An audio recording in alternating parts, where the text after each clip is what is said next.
Good morning.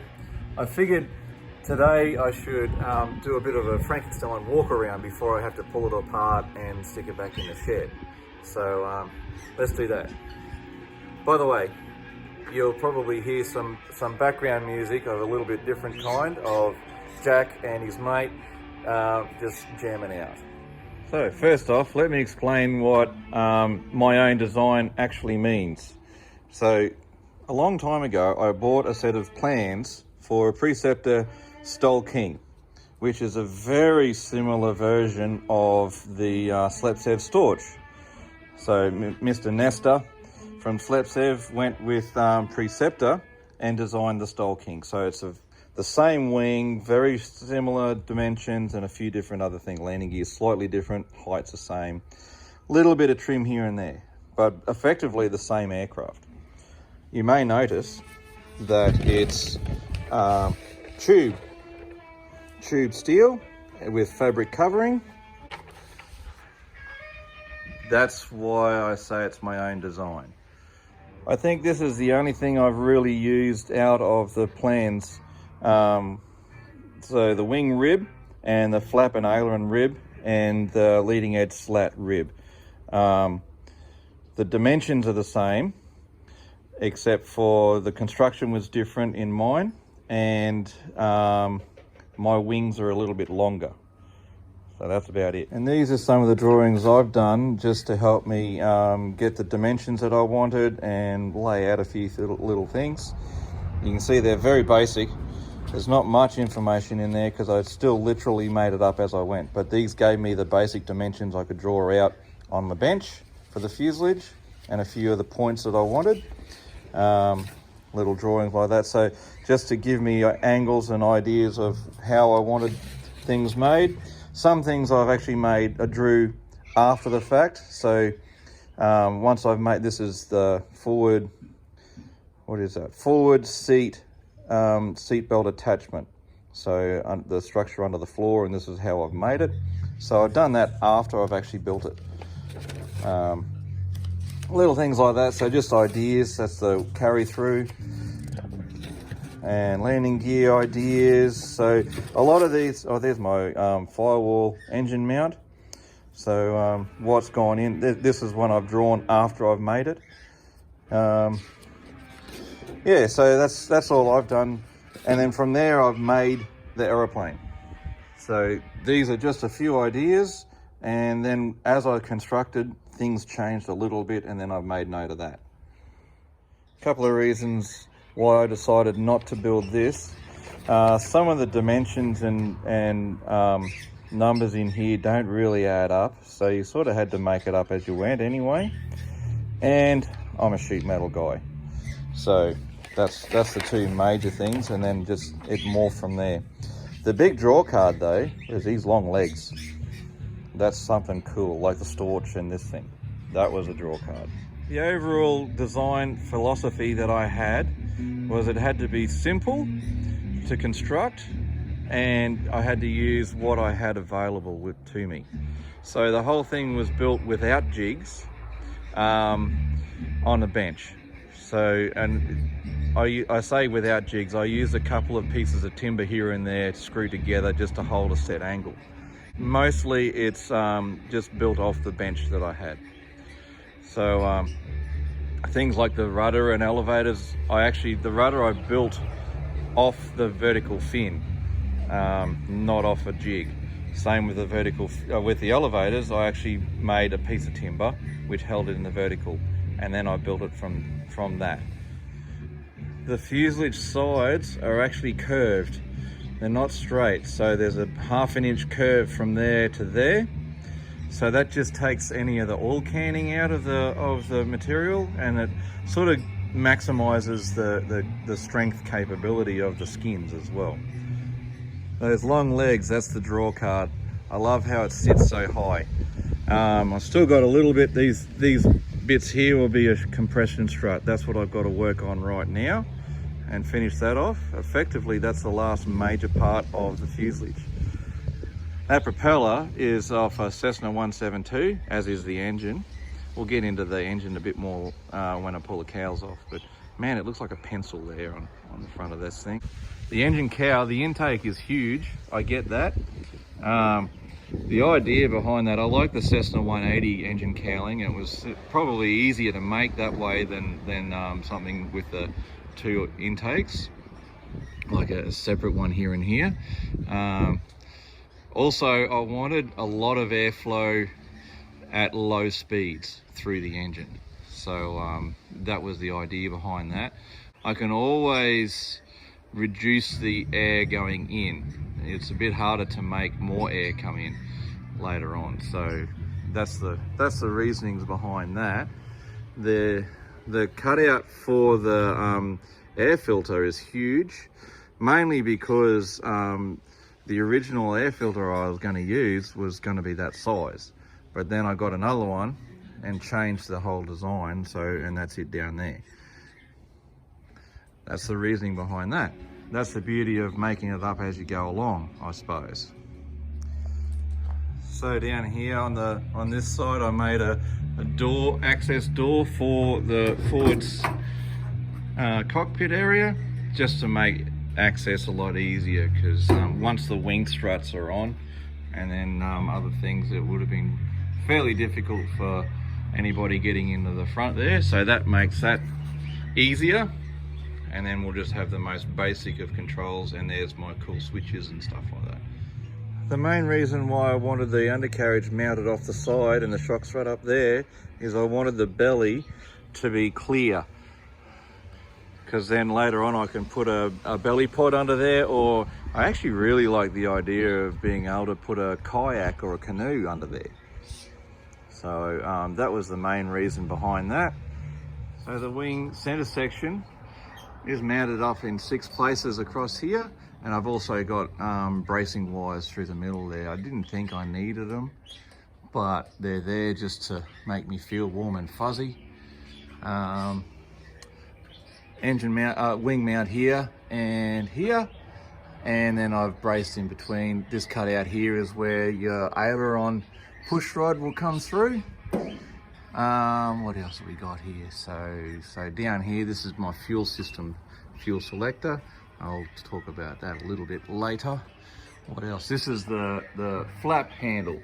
It's not connected to anything at the moment, but up in here, a bit hard to see, but there's a torque tube will mount in here, and then that's directly linked to the flaps, and then that's how I'm going to operate that. Don't even know if that's actually going to work yet, but we'll give it a go.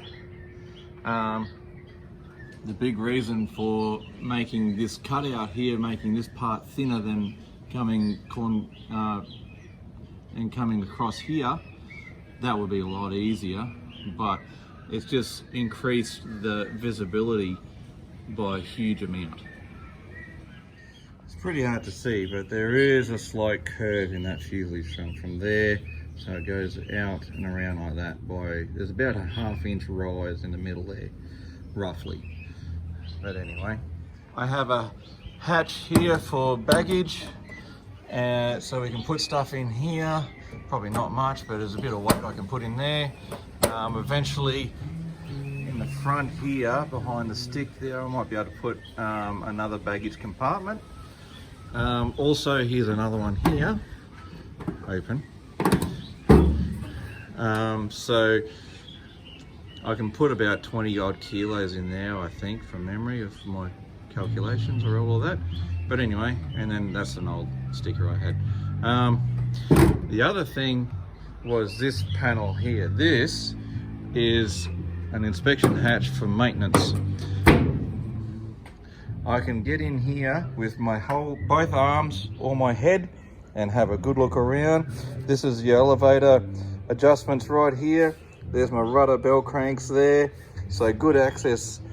I'm sick to death of having to work through these tiny little access holes everywhere. So this one's great. We can get in there and really do something proper. Also down here is the access hatch to rudders and elevators. Yeah, down under here. So again, a nice decent cutout. Also you can sort of see this little channel here is for my rudder.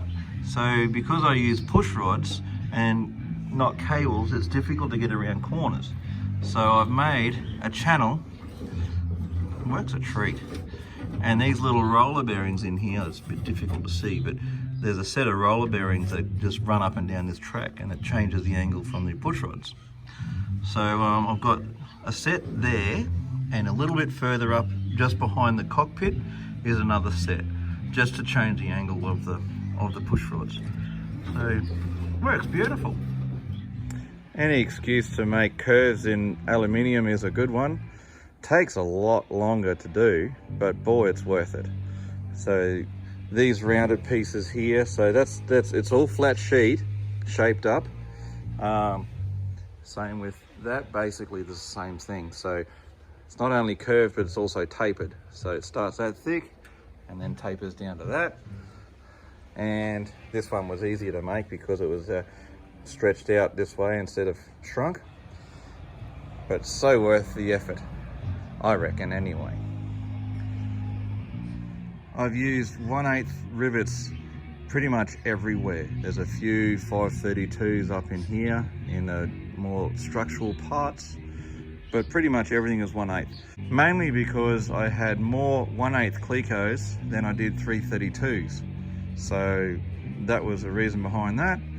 And I don't know, my construction is probably on the overbuilt side, but I want to take this thing into paddocks and rough it a little bit. So I wanted a solid airframe that could take a little bit of punishment. You can see the widest part of the fuselage is the engine cowling, which will make taxiing a bit of a challenge because you're not going to see much.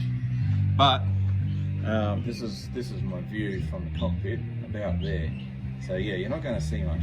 But I reckon you can lean out and look underneath the widest part of the cowling there as you're taxiing. So that's what we're going to be doing, zigzags and head out the side mostly while we're on the ground. So in the cockpit, that view is so worth it. A lot of extra effort went into making that. It was great fun. Anyway, so there's my U-Butte very high-tech instrument panel. The electrical system is battery, left and right magneto, alternator, and start. And that's it. Oh, there's a radio there. Oh, let's go down here. So I will be flying this thing barefoot a lot of the time, purely because we'll probably end up flying around and landing on beaches and everything like that. It's easier to operate the heel brakes. So that's that little white thing down there is the heel brakes. So from there also, there's my brake reservoir. And I found an old thing there and just tapped the blanks. And that goes in here. Here's the handbrake. So brakes on, I can turn that on and hydraulically lock the brakes. So there's one here on the right and then one on the left. And that's the same tap that I have for my fuel selectors. So left tank and right tank. So it's glaringly obvious when the tanks are off and on. So that's as simple as I can make it. Control stick goes underneath the instrument panel, but there's good clearance there so you can't jam yourself. So and then there's the ailer and bell cranks there coming up from the torque tube. Throttle and mixture, and there's my carb heat down here, so I can just pull that on for carb heat, and elevator trim. I'm pretty sure it's not big enough, so it'll only be good enough for cruise, but that's fine. When I say overbuilt or solid construction, this is sort of what I mean. Each skin and each rib is overlapped. So one skin overlaps the other and is riveted onto the bulkhead or the longeron. So that just sort of adds that extra strength. And the cockpit area, I put a lot of effort into making it pretty solid because I didn't want it to crush in a crash. So the ribs are doubled up and the skins are overlapped, as well as and these three bulkheads here. And this is the door cutout here, so I've put a lot of extra effort into bringing that strength back. Also through here, so that's quite solid. That's doubled up hat section. and skins and gussets. And this section as well for the rear cockpit is the same idea, but there's a solid plate that goes through underneath as a shelf underneath the instrument panel. So I wanted that to be quite solid. Yes, I paid the penalties as it's being a little bit heavier, but I definitely didn't want that to crush or bend or buckle if I crashed it. By the way, I marked out all of these rivets by hand. So I don't have one of those little finger markers or spacers. I draw a line and then I mark out the spacings how I want them on every rivet. Also, to add to the solid design idea, I tied everything together, meaning the stringers and the vertical stiffeners or bulkheads and skins are all tied together. So the stringer comes along and it doesn't just stop here before the stiffener, the bulkhead. It actually jumps up and rivets to the structure. And on the other side, if it's, well, this is a double, but if there's a stringer comes up to just a single piece like that, there's a little angle that's riveted in, sort of like this, like that bit there. So everything is tied together and shares the load and makes the whole structure stronger.